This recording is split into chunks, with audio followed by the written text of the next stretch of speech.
Okay, now we shall proceed to the presentation from the Board of Directors. Let us start with our dear President, Mr. Rex Dorianani, to give us the first presentation.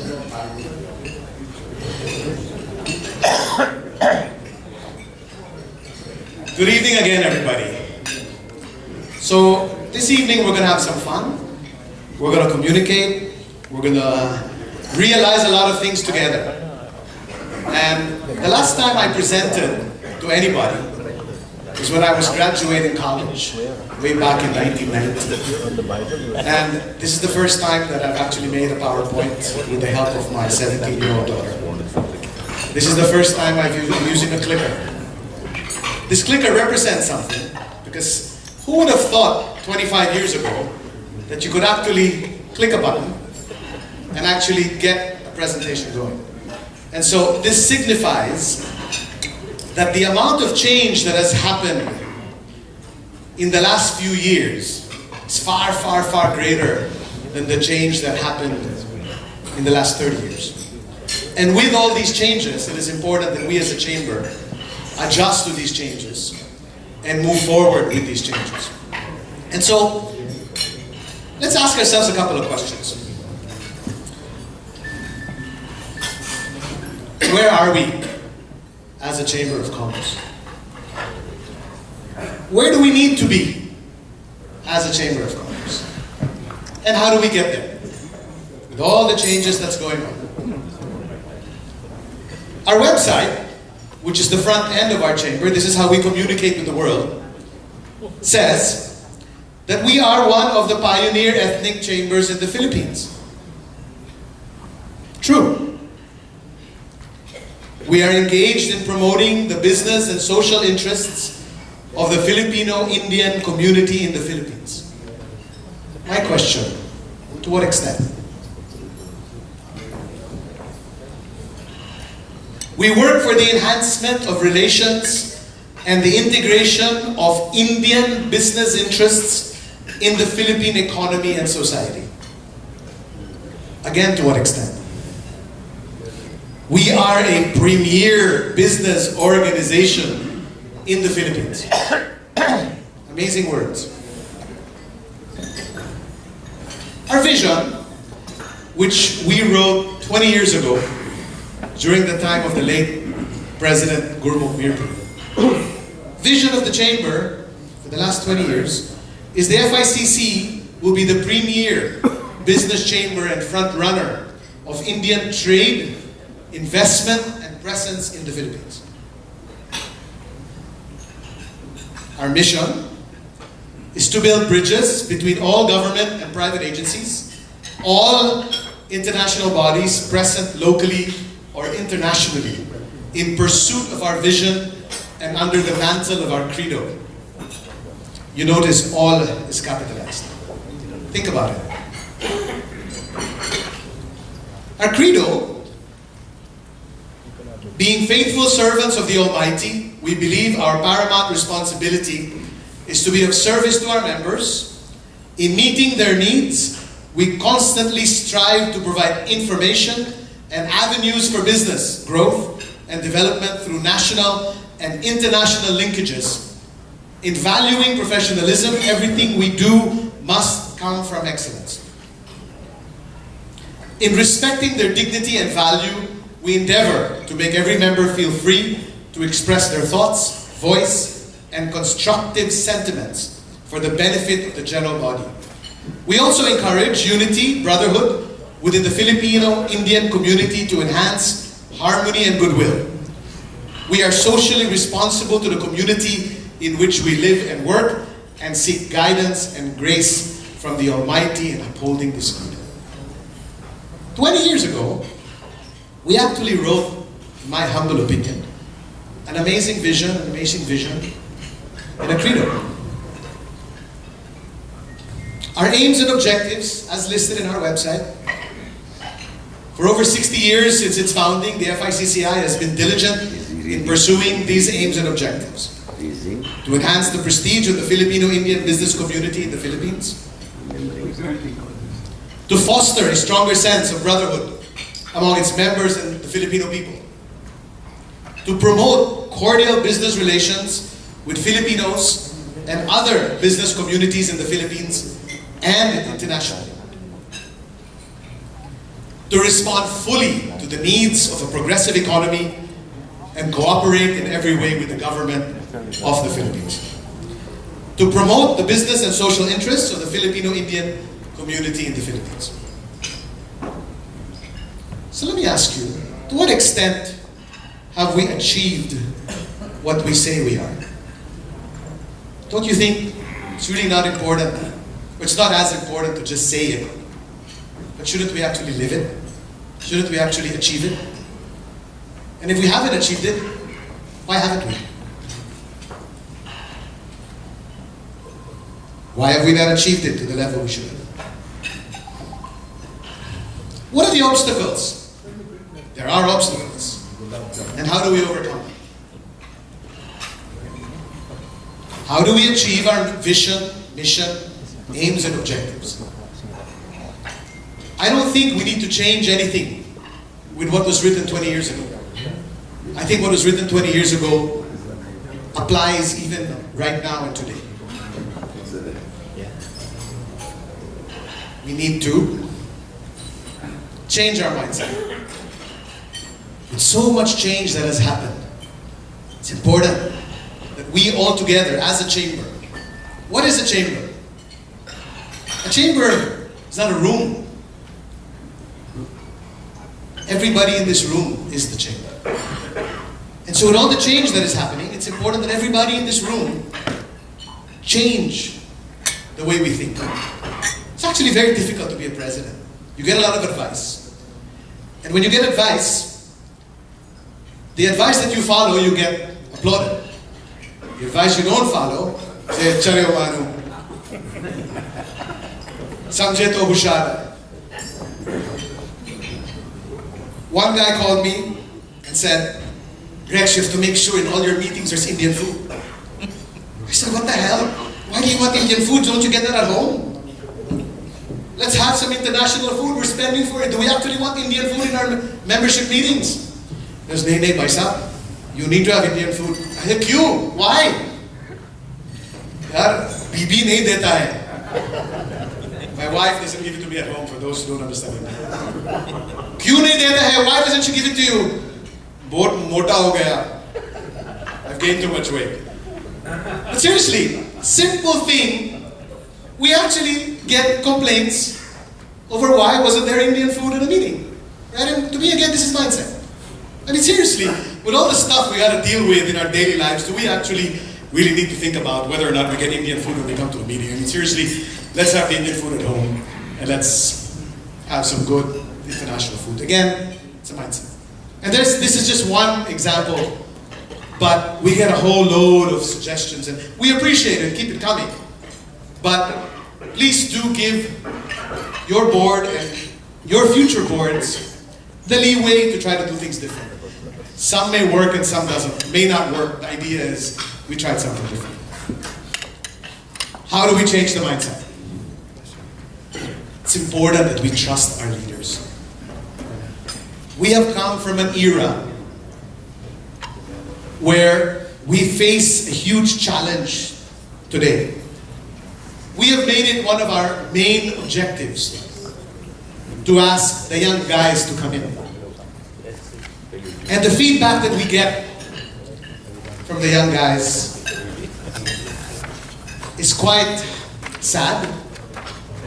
But we tell them that with the change, all the change that's going on, those things are going to be a thing in the past. So it's important. Whoever your leaders are, it may be our board today, it may be someone else tomorrow. Once we've elected them as leaders, trust them. After we trust them, support them. Sometimes they may come up with things that may be out of the ordinary. It's a lot of work, guys. Believe me, it's a lot of work. And the only thing we do get in return is when we feel that support, then that keeps us going. That's our fuel. Be open to change and support it, please.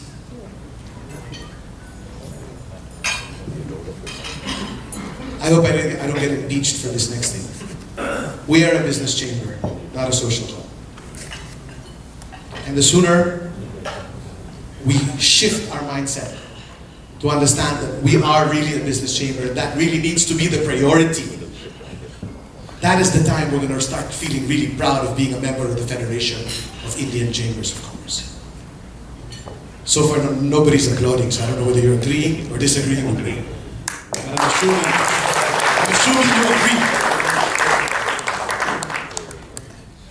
While we support charity, rightfully so, it is not our main objective. You have cases of people that will go to the temple asking for donation, and someone in the temple would say, go to the chamber. Or something or the other. We will show you later on the financial side of our chamber. And yes, we certainly want to do charity. We want to make sure the charity that we do is sustainable, not just dole-outs. But let's come together as a community, as a chamber, and let us help, but let that help be sustainable. Plan the future of our chamber by actively encouraging the next generation to come in and be active. How? Erase the "it is not my problem" mindset. Ladies and gentlemen, it is all our problem if we fail. We cannot fail. Determining who will lead us can no longer be left to chance. It must be planned, and it must be planned now. Your board currently is already looking for who's going to take its place in 2018. And we're hoping to find these people and get them to start training now. Believe that we can and will become the leading foreign chamber in the Philippines if we will it. It is not about the numbers. I have realized that now. It is not about the numbers.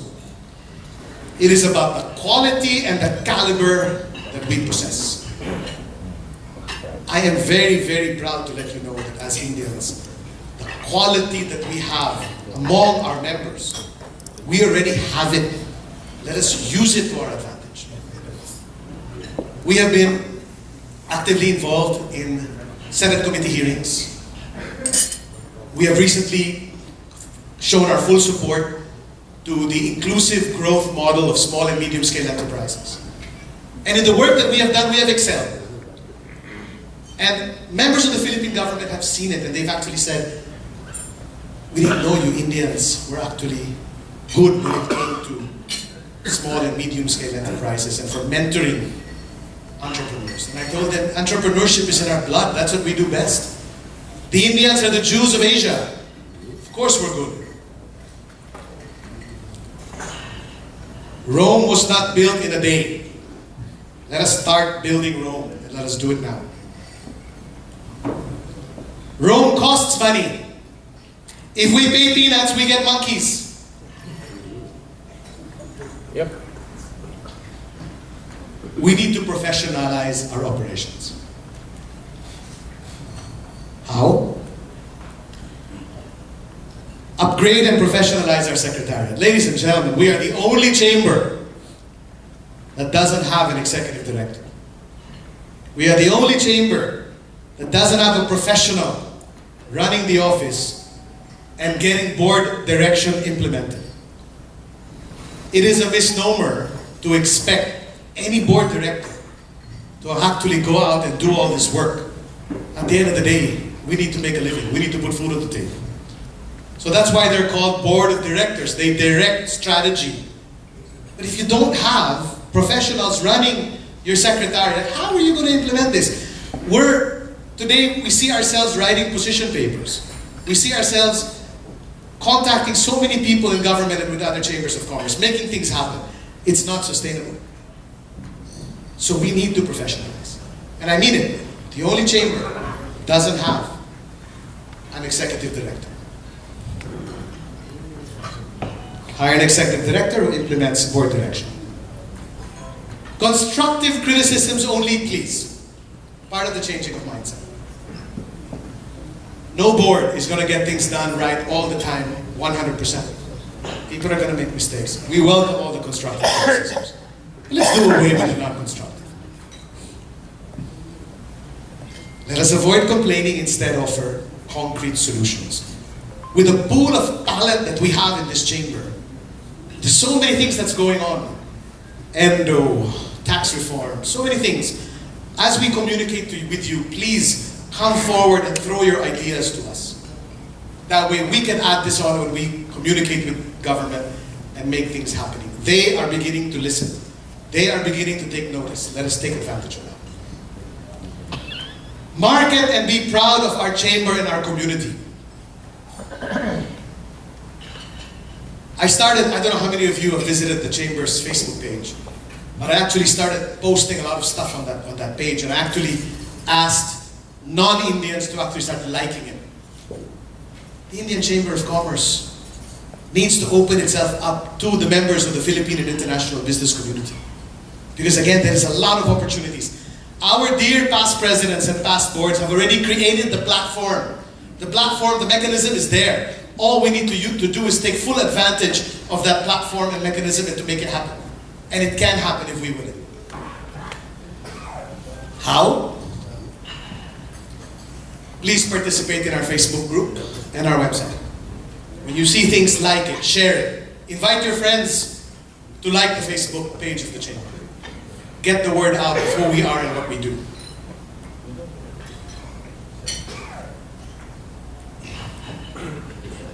Let the entire Philippine business community know. Take pride in our chamber.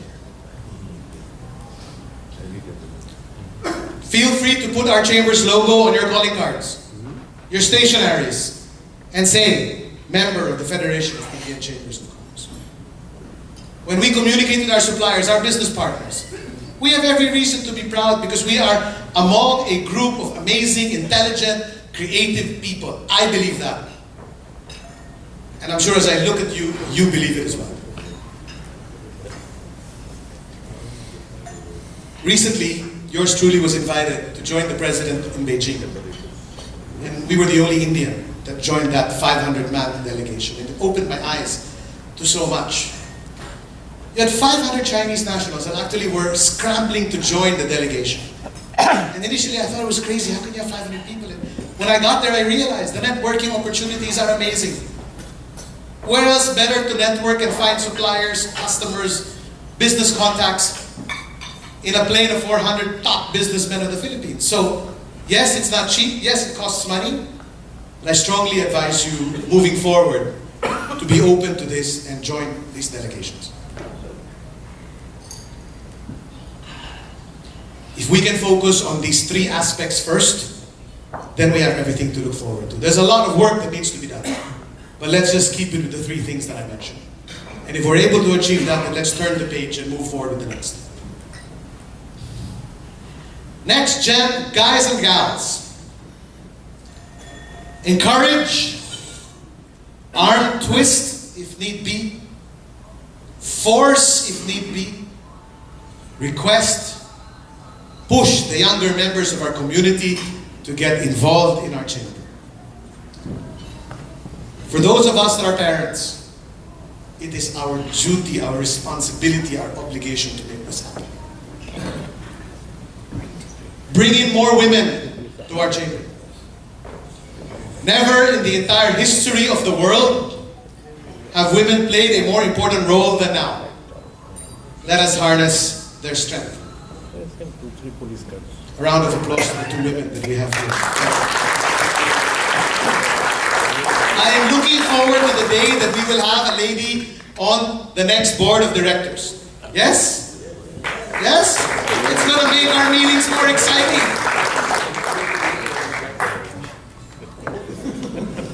Motivate the next gen to excel by supporting them. How do we define next gen? We don't necessarily mean the young guys, but of course they're welcome. But the next gen are your sons and daughters. I am next gen to my father. So whoever that be, encourage them. Our chamber should not only be about the first generation members. Let's bring in the next gen. Finally, remember, this is your chamber. This is our chamber. What we do or don't do will reflect on what it will become. Thank you.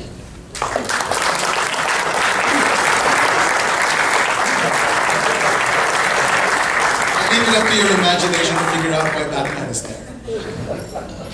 Okay. After me, the next to present are our two dear vice presidents. From our vice presidents, they're going to talk to you about what has happened so far. After our vice president, our chairman of Committee on Trade and Membership Services will be next, and they will explain what is the ideal scenario from a trade perspective and from a services perspective for our chain, if we are able to achieve the three things that I mentioned. And after that, finally, the most important part of our presentation is our guru, our king of our board, our treasurer. And I'm sure you know what he's going to say. So may I call on Lal and Raj, gentlemen? Please, a round of applause for Mr. Ron.